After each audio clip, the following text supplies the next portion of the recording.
Welcome to WEFM's 3 p.m. news. I am your presenter, Jessica Klein. First, on the local scene. The Public Health Department within the Ministry of Health, Wellness and the Environment will be conducting food handler sessions at the Georgetown Health Center on Wednesday, 15th February from 10 a.m. to 3 p.m. and again on the 16th of February from 10 a.m. to 1:30 p.m.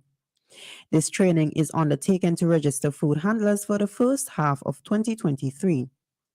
The department asks that persons note that failure to obtain a food handler certificate is a breach of the Public Health Act 1977 and is guilty of an offense. Please make a special effort to attend this training and be on time. A 3-day virtual course, Trade and the Blue Economy Caribbean Case Studies, to explore the origins of the blue economy, how it is regulated under international, regional, and national governance frameworks, will be co-hosted by UNDP as part of the Harnessing Blue Economy Finance for SID's Recovery and Sustainable Development Joint Program and the Sridath Ramphal Center at the University of the West Indies. The short course will emphasize particularly on how the trade context affects and is affected by the blue economy agenda. Participants from Barbados, Grenada, and St. Vincent and the Grenadines are encouraged to register. Classes are scheduled to begin on the 27th of February and conclude on the 1st March 2023 from 9 a.m. to 12 p.m. Each participant will be awarded a certificate of attendance at the end of the course. For more information, visit the official page of the Foreign Affairs Ministry.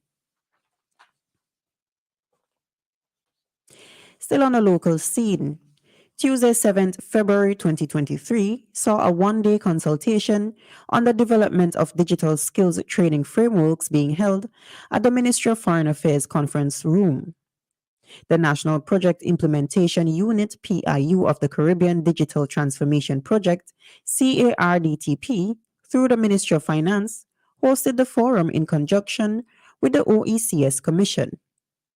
The session sought to tackle issues that relate to the selection of digital skills training programs at the national and regional levels and identify the availability of resources and constraints within this area and create strategies for the National Digital Skills Training Program. CARDTP Project Coordinator Winston George said the project addresses a number of innovations, including a single window for trade facilitation, land and property transaction, and a new information management system that can be accessed online. On the regional scene, efforts to have Barbados 100% reliant on renewable energy is getting a boost through a partnership between one of Barbados's leading solar photovoltaic PV companies, Williams Solar, and the Barbados Workers Union BWU Cooperative Credit Union Limited. Officials of the two institutions announced that members of the credit union will now have access to financing of up to $650,000 in the case of business owners and up to $40,000 in the case of households to install PV systems on their properties.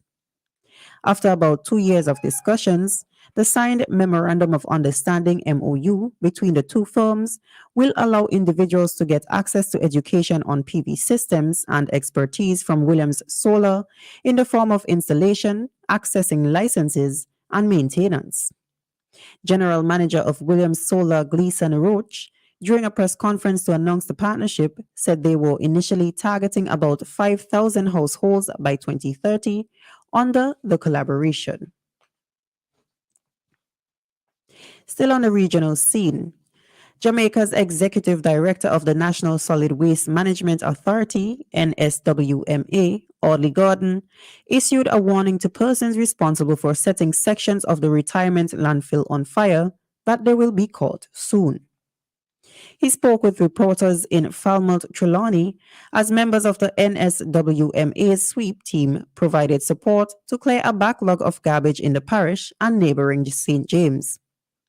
Teams from the authority and the Jamaica Fire Brigade were kept busy fighting at least 3 fires at the site between last December and January of this year. Gordon warned, "We are not out here to cry today. We are out here to say we are closing in on you and we will deal with you with the proper manner whenever you are caught. We're getting good information and we are putting in place some things that will catch somebody and will deal with them.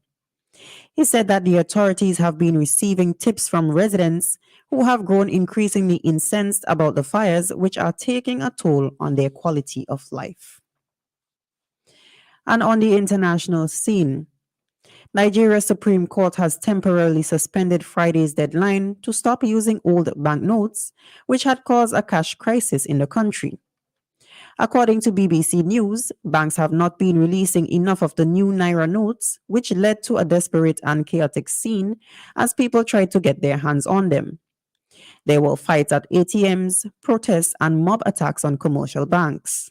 As many Nigerians do not have bank accounts, concerns have been raised that this month's elections could be affected by the chaos. The head of the Election Commission said some election service providers will need to be paid in cash, and that could prove to be difficult. This has been WEFM's 3 p.m. news. I have been your presenter, Jessica Klein. Join us again at 5:30 p.m. for WEFM's evening news, and we thank you for listening.